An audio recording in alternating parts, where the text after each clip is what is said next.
मित्रांनो, आज आहे गुढीपाडवा. चैत्र शुद्ध प्रतिपदा, नवीन वर्षाची सुरुवात. आपल्या सर्वांना नवीन वर्षाच्या हार्दिक हार्दिक शुभेच्छा. मित्रांनो, हे नवीन वर्ष तुम्हा सर्वांना सुखी समृद्धीचं भरभराटीचं जावं.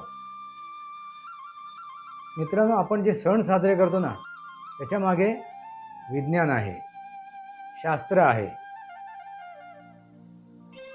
मित्रांनो, आज जे आपण सण साजरा करतोय, आज वर्तमान काळात, तो आहे गुढीपाडवा. तो हे आज आपण समजून घेऊ.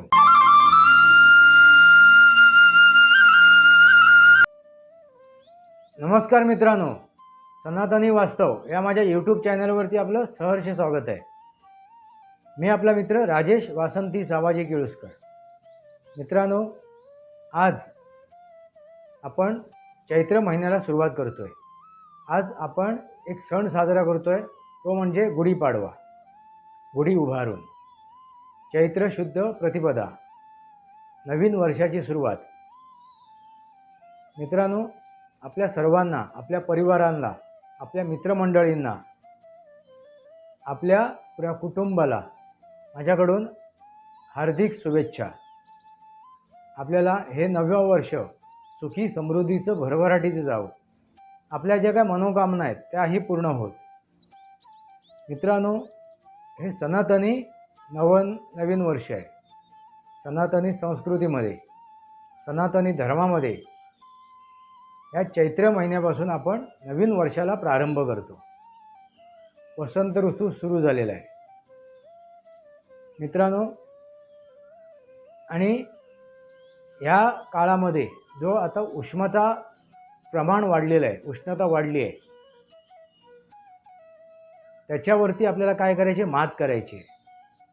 मित्रांनो, प्रत्येक जो सण आपण साजरा करतो ना, त्याच्यामागे एक विज्ञान आहे, सायन्स आहे, एक शास्त्र आहे.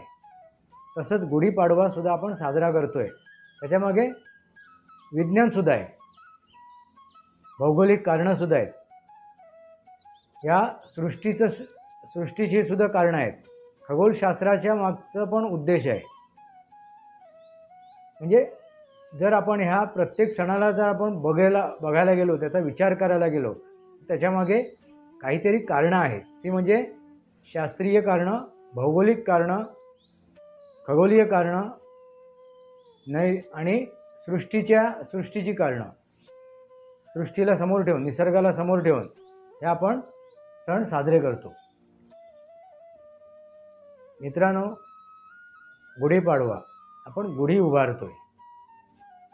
या सणाच्या दिवशी आपण गुढी उभारतोय. हे प्रतीक एक विजयश्रीचं आहे. हे प्रतीक विजयश्रीचं आहे. मित्रांनो, प्रत्येकाच्या दरवाजात आपण काय करतो, अंगणामध्ये किंवा आपल्या मुख्य दरवाजासमोर ही गुढी उभी करतो. त्या गुढीचं स्वरूप कसं असते, एक बांबूची काठी असते, दांडा असतो एक. त्या दांड्यावरती एक वस्त्र गुंडाळलं जाते, मग साडी असो किंवा इतर कुठलेही वस्त्र, नवीन वस्त्र. आणि त्या वस्त्रावरती, त्या दांडीच्या वरच्या भागावरती, टोकावरती एक पालथा लोटा, तांब्या या धातूचा लोटा ठेवला जातो. आणि त्याला सुशोभित करण्यासाठी फुलांचा हार लावला जातो आणि बत्ताशांचा हार लावला जातो. आणि त्यासोबत एक कडीलिंबाच्या पाल्याची जुडीही लावली जाते, म्हणजे कडीलिंबाचा पालाही लावला जातो. अशी ही एकंदरीत त्या गुढीचा एक हे असतो, भाव असतो. त्या गुढीची एक रूपरेषा असते. मित्रांनो, त्याप्रमाणे ती गुढी आपण दरवाजात उभी करतो. बाकीची रांगोळी काढणं वगैरे ह्या ज्या गोष्टी आहेत, सजावटीच्या गोष्टी आहेत, ह्या त्याच्याबरोबर आल्याच. पण महत्त्वाची गोष्ट काय आहे मित्रांनो, याच्यामागे विज्ञान काय आहे. तो कलश जो ठेवला जातो, जो लोटा ठेवला जातो आणि तांब्या धातूचा लोटा ठेवला जातो, याच्यामागे कारण काय आहे. तांबा हे विद्युत वाहक आहे, ऊर्जा वाहक आहे. एक ऊर्जा वाहक आहे मित्रांनो. आणि तांब्याचा जो आकार आहे तो जो लोटा आहे त्याचा जो आकार आहे तो खालच्या बाजूला निमुळता झालेला असतो. म्हणजे जर आपण सरळ ठेवला तांब्या, तो लोटा जर जमिनीवर सरळ ठेवला तर त्याचा जो खालचा भाग आहे तो निमुळता होत गेला असतो. तो निमुळता भाग आपण वरच्या बाजूला ठेवतो. म्हणजे जसं मंदिराचा कलश असतो त्या कलशाप्रमाणे. मित्रांनो लक्षात घ्या, आजच्या दिवशी खगोलीय परिस्थितीमुळे, या ग्रहांच्या स्थितीमुळे जी ऊर्जा निर्माण होते वातावरणामध्ये, या ब्रह्मांडामध्ये, ती ऊर्जा आपल्या वास्तूमध्ये, आपल्या घरामध्ये प्रस्थापित व्हावी, संचालित व्हावी, हा त्याच्या मागचा उद्देश असतो. मित्रांनो लक्षात घ्या, याच्या मागं विज्ञान काय आहे. जी सकारात्मक ऊर्जा आहे ती एकत्रित येऊन त्या तांब्या वाटे, त्या लोट्या वाटे आपल्या घरात, आपल्या परिसरात, आपल्या वास्तूमध्ये संकरित व्हावी, विचलित व्हावी, प्रस्थापित व्हावी, हा त्याच्या मागचा उद्देश आहे. जो लोटा उलटा ठेवला जातो त्याच्या मागचा उद्देश. कारण तो वरच्या बाजूला निमुळता असतो. ज्यावेळी तो आपण पालथा ठेवतो ज्यावेळी त्याला आपण पालथा ठेवतो त्यावेळी त्याचा वरचा भाग हा निमुळता असतो. मित्रांनो हे सायन्स आहे, हे विज्ञान आहे. म्हणून कलश हा वरच्या बाजूला निमुळता असतो, मंदिराचा कलश. त्याच प्रकारे आहे. हे महत्त्वाचं कारण आहे. दुसरं महत्त्वाचं कारण काय आहे, तर तो कडुलिंबाचा पाला. हा कडुलिंबाचा पाला आपण का वापरतो? कारण कडुलिंब हा शीतल गुणधर्माचा आहे, थंड गुणधर्माचा आहे. कडुलिंबाचा पाला हा थंड गुणधर्माचा आहे. मित्रांनो आपण पहाटे उठल्यानंतर कडुलिंबाच्या पाल्याचा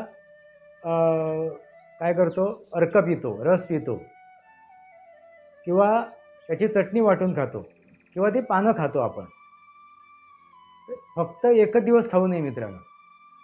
आता आपण एक शास्त्र म्हणजे आपण म्हणतो आज शास्त्र आहे म्हणून आपण खातोय, असं फक्त आपण त्याचा उल्लेख करतो. पण शास्त्र या शब्दाचा अर्थ आपण समजून घेत नाही. शास्त्र म्हणजे विज्ञान. त्याच्या मागचं विज्ञान काय आहे, तर आता उष्णतेला सुरुवात झालेली आहे. त्या उष्णतेपासून आपल्याला संरक्षण मिळालं पाहिजे. उष्माघात होऊ नये, आपल्याला उष्णतेचे आजार होऊ नये, शरीराचं तापमान संतुलित राहावं, शरीराचं तापमान संतुलित राहावं आणि शरीर आपलं निरोगी राहावं, हा त्याच्या मागचा उद्देश आहे. म्हणून त्याची चटणी किंवा त्याचा अर्क, रस किंवा ती पानं आपण ग्रहण करतो. आणि ती मित्रांनो अगदी आजच्या दिवसापासून ती आपल्याला जूनच्या 15 तारखेपर्यंत, जोपर्यंत पाऊस चांगल्या प्रकारे भूमीवरती पडत नाही तोपर्यंत, म्हणजे अगदी तुम्ही जून महिना पकडला तरी चालेल. म्हणजे एप्रिल, मे, जून या 3 महिन्यात हा जो कडुलिंबाचा पाला आहे त्याचा अर्क, त्याचा रस किंवा त्या पाल्याची चटणी किंवा तो पाला आपण ग्रहण करणं गरजेचं आहे.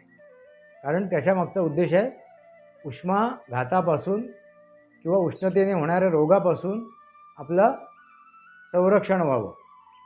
मित्रांनो लक्षात आलं का? म्हणून हे रोज खायला पाहिजे, एक दिवस खाऊन चालणार नाही. शास्त्र आहे असा उल्लेख करून त्या शास्त्राचा विचार न करता फक्त एक दिवस खाणं ही चुकीची गोष्ट आहे. मित्रांनो लक्षात आलं का? दुसरी महत्त्वाची गोष्ट, आपण जी बत्ताशाची माळ लावतोय त्याच्या मागचा उद्देश काय? तर गोडधोड, गोडाची सुरुवात. कारण साखर ही कशापासून तयार केली जाते? ऊसापासून. मित्रांनो लक्षात घ्या मी काय बोलते, ऊसापासून. आणि ऊसाचा रस हा उन्हाळ्यामध्ये आपल्या प्रकृतीसाठी, आपल्या शरीरासाठी फलदायी आहे. तो जरी उष्ण स्वरूपाचा असला, त्याची ऊसाचा रस हा जरी उष्ण याचा असला, त्याच्या गुणधर्माचा जरी असला, तरी तो आपल्या फायद्याचा आहे. मित्रांनो लक्षात घ्या. तर उष्माघातापासून किंवा उष्णतेपासून संरक्षण करण्यासाठी या काळामध्ये आता कावीळ होण्याचं किंवा डोळे येण्याचे किंवा अन्य असे आजार निर्माण होतात किंवा चर्मरोग तयार होतात, त्वचा रोग तयार होतात. ह्या सर्व रोगांपासून, घामोळ्या येणं व ह्या सर्व गोष्टीपासून आपलं संरक्षण व्हावं म्हणून ही बत्ताशाची माळ एक प्रतीक म्हणून, तिथे आपण उसाचा रस लावू शकत नाही. मित्रांनो लक्षात घ्या. तर त्याचा मागचा उद्देश आहे की ते साखरेचे बत्तासे, हे बत्ताशेसुद्धा जेव्हा तयार केले जातात ते सुद्धा त्याचंसुद्धा जे हे आहे, त्याची जी सुद्धा गुणधर्म आहे त्या बत्ताशाचा, तो सुद्धा थंड आहे. त्या बत्ताशाचा सुद्धा गुणधर्म थंड आहे. म्हणजे थंड पदार्थाचा आपण आपल्या आहारात वापर करणं, उष्ण पदार्थ टाळणं, म्हणजे आहार विहारसुद्धा त्याच्यात आला मित्रांनो. आहार विहारसुद्धा आला. आता आहारामध्ये काय, उष्ण पदार्थ टाळणं आणि थंड पदार्थ वापरणं, त्याचं प्राशन करणं, त्याचं ग्रहण करणं. म्हणजे थंड पदार्थ म्हणजे बर्फाचं पाणी नव्हे, कारण बर्फ हा सर्वात उष्ण पदार्थ आहे. आपण उलटं करतो बर्फाचं पाणी पिऊन, उष्णता आणखीन वाढवतो मित्रांनो. तर ते उष्णता कमी करायचे, त्यासाठी ज्या पदार्थांचा गुणधर्म हा थंड आहे, म्हणजे जसं त्या कडुलिंबाचा पाला, उसाचा रस, जरी आंबे आपण खातो, ह्या सीझनमध्ये आलेले, ह्या मोसमामध्ये आलेले आंबे हे गरम असलेत, ते जरी गरम असलेत तरी त्याचा जो गुणधर्म आहे हा जरी गरम असला तरी तो अपायकारक नाही आहे. पण ते अति खाल्ले तर अपायकारक आहे, नक्कीच अति खाल्ले तर अपायकारक आहे. म्हणजे त्या मोसमामध्ये, त्या ऋतूमध्ये आलेले फळं खाणं, त्या ऋतूमध्ये आलेल्या भाज्या खाणं, त्या ऋतूमध्ये जे काही उत्पादन आपण काढतो ते त्याचा आहारामध्ये वापर करणं, विहारामध्ये म्हणजे आपल्या घराची तावदानं उघडी ठेवणं, आपल्या घराच्या खिडक्यांची तावदानं उघडी ठेवणं, हवा खेळती ठेवणं, आणि कपडे कसे असावे, सैल असावेत, सुती असावेत, तलम असावेत. मित्रांनो का, तर ज्यावेळी आपला घाम निघतो, घर्मग्रंथी व्हायला लागतात, तर सुती कपडे असतील तर ते काय करतील, शोषून घेतील, तो घाम शोषून घेतील आणि आपल्याला चर्मरोग होणार नाही. म्हणून शक्यतो आपण सुती कपडेच वापरावे. शक्यतो नाही तर 100% सुतीच कपडे वापरावे. मित्रांनो, हा जो सण साजरा करतो ना आपण, प्रत्येक सण त्याच्यामागे विज्ञान आहे, त्याच्यामध्ये भौगोलिक कारण आहे, खगोलशास्त्र आहे, त्याच्यामध्ये सृष्टीचे काही नियम आहेत, सृष्टीचा कायदा आहे तो, आणि हे कायदा आपण पाळतोय, सृष्टीचे नियम आणि कायदे पाळतोय. मित्रांनो लक्षात आलं का. म्हणून सनातन ही संस्कृती अगाध आहे. बाकीच्या ज्या भाकड कथा आहेत त्या कथांवरती मी जाणार नाही, त्या किती सत्य आहेत किती असत्य आहे मी सांगू शकत नाही,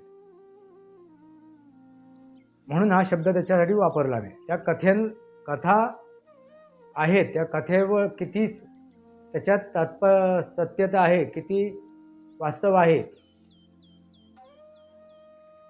ही दुसरी गोष्ट आहे. पण महत्त्वाची गोष्ट काय, विज्ञान, खगोलशास्त्र, भूगोल, भौगोलिक कारणं, सृष्टी, निसर्ग, निसर्गाचे नियम, निसर्गाचा कायदा. मित्रांनो लक्षात आलं का. सनातन संस्कृती ही अगाध संस्कृती आहे. ही संस्कृती जर ज्या व्यक्तीला कळेल, ज्या वेळेस कळेल, जो सनातन मानत नाही आहे, जो सनातन स्वीकारत नाही आहे, त्याला ज्यावेळी कळेल, तो विरोध करतो आहे त्या सनातनला, अशा प्रत्येक व्यक्तीला ज्यावेळी कळेल, त्यावेळी तो स्वतःहून आपसूक या संस्कृतीमध्ये स्वतःहून येईल, ती संस्कृती स्वतः स्वीकारेल. म्हणून हे वास्तव लक्षात घेणं गरजेचं आहे, हे वास्तव जगासमोर ठेवणं गरजेचं आहे. सनातन संस्कृती वास्तवात काय आहे हे सांगणं गरजेचं आहे. मग आपल्याला आमंत्रित करावं लागणार नाही, या आमच्या सनातन संस्कृतीमध्ये या, त्याचा प्रचार करावा लागणार नाही, त्याचा प्रसार करावा लागणार नाही.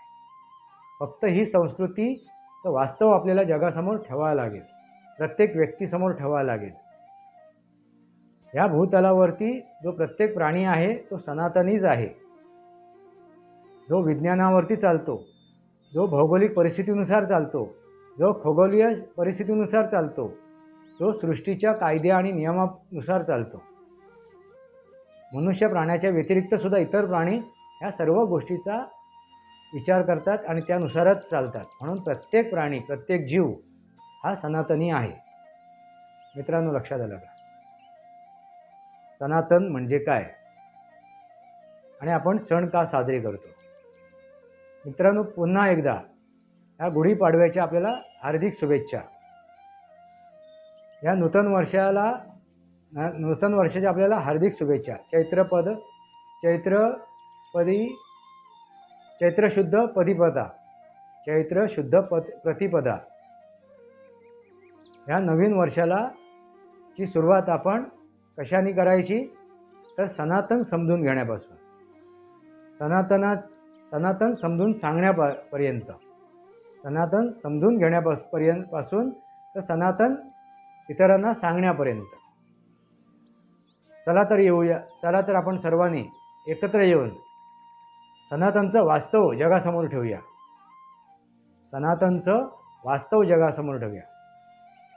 सनातन हे काय आहे?